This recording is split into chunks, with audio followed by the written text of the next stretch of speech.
Sebelum kita mulai, coba jawab satu pertanyaan. Kenapa amplifier bisa cepat panas, masuk mode proteksi, bahkan rusak setelah ditambah beberapa speaker? Padahal semua speakernya masih normal.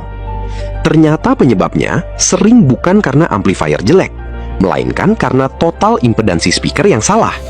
Begini cara paling mudah memahaminya. Amplifier stereo sebenarnya berisi dua amplifier terpisah, satu untuk channel kiri dan satu lagi untuk channel kanan. Karena cara kerjanya sama, kita cukup bahas satu channel saja.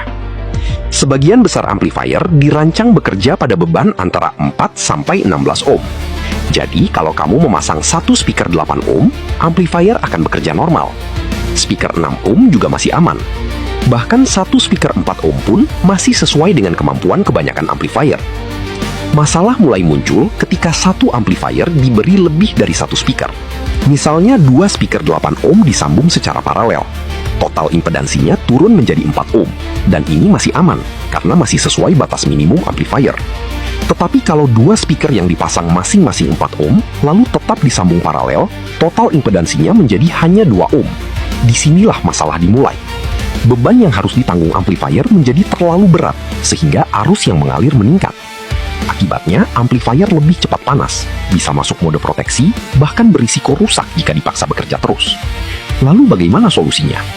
Cara paling sederhana adalah menyusun kedua speaker secara seri. Pada rangkaian seri, nilai impedansi tinggal dijumlahkan.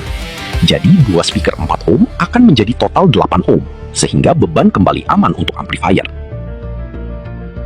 Sekarang, bayangkan kamu ingin memasang 4 speaker pada satu amplifier. Kalau keempat speaker 8 ohm dipasang paralel, total impedansinya hanya 2 ohm. Kalau keempatnya 4 ohm, totalnya tinggal 1 ohm. Kondisi ini jauh di bawah batas aman dan sangat berbahaya bagi amplifier. Memang ada cara menggabungkan rangkaian seri dan paralel agar total impedansinya kembali sesuai. Tetapi dalam praktik instalasi, seringkali kurang praktis, terutama jika jumlah speaker semakin banyak.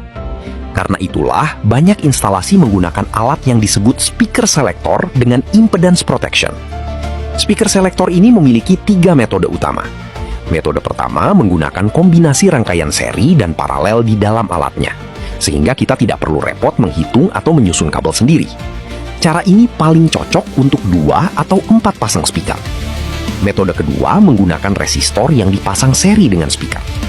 Resistor ini biasanya bernilai sekitar 4 ohm, sehingga total impedansi naik kembali ke angka yang aman. Kekurangannya, sebagian daya amplifier berubah menjadi panas di resistor, sehingga speaker selektor jenis ini memiliki lubang ventilasi dan resistor berukuran besar di dalamnya. Biasanya juga tersedia tombol proteksi yang akan melewati resistor saat hanya satu pasang speaker digunakan, agar daya amplifier tidak terbuang. Metode ketiga menggunakan transformator. Berbeda dengan resistor, transformator tidak membuang daya menjadi panas, tetapi membuat impedansi speaker terlihat lebih besar dari nilai aslinya. Misalnya speaker 8 ohm bisa dibuat seolah-olah menjadi 16 ohm, atau bahkan 32 ohm. Dengan begitu, meskipun beberapa speaker dipasang paralel, total impedansi yang dilihat amplifier tetap berada dalam batas aman. Karena lebih efisien, speaker selektor jenis ini sering dilengkapi pengaturan volume untuk setiap zona dan tidak membutuhkan ventilasi besar karena tidak menghasilkan panas seperti metode resistor. Jadi, kesimpulannya sangat sederhana. Berapapun jumlah speaker yang kamu pasang, baik disusun seri, paralel, kombinasi keduanya, maupun menggunakan speaker selektor, yang paling penting adalah memastikan total impedansi tidak pernah lebih rendah dari batas minimum yang diizinkan amplifier. Karena pada akhirnya, bukan jumlah speakernya yang menentukan aman atau tidak, melainkan total impedansi yang harus ditanggung oleh amplifier. Kalau total impedansi masih sesuai spesifikasi, amplifier akan bekerja normal. Tetapi kalau terlalu rendah, amplifier dipaksa mengalirkan arus lebih besar, sehingga cepat panas, proteksi, bahkan bisa mengalami kerusakan permanen. Itulah mengapa memahami impedansi adalah salah satu pengetahuan paling penting dalam dunia audio.